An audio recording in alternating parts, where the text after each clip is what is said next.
আসসালামু আলাইকুম বন্ধুরা, উনুনের ধোয়া চ্যানেলে আপনাদের সবাইকে স্বাগত।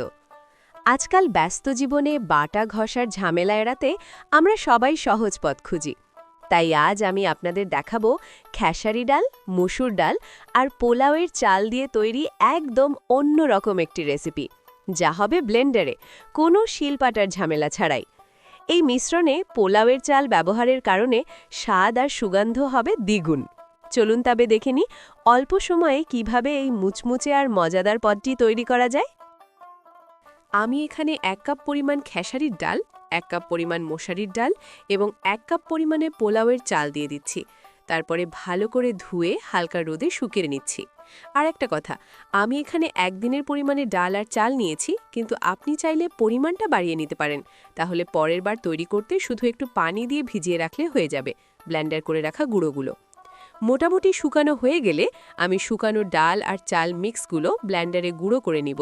তবে গুঁড়ো করার সময় খেয়াল রাখতে হবে যেন পাউডার না হয়ে যায়, শুধু একটু গুঁড়ো করে নিতে হবে।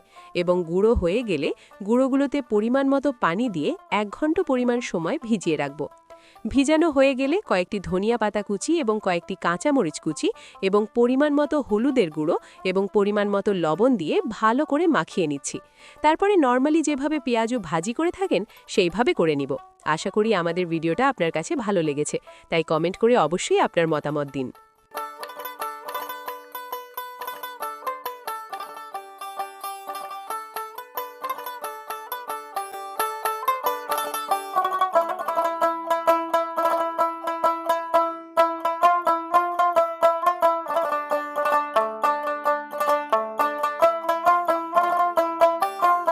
মাশাআল্লাহ, খুব সুন্দর।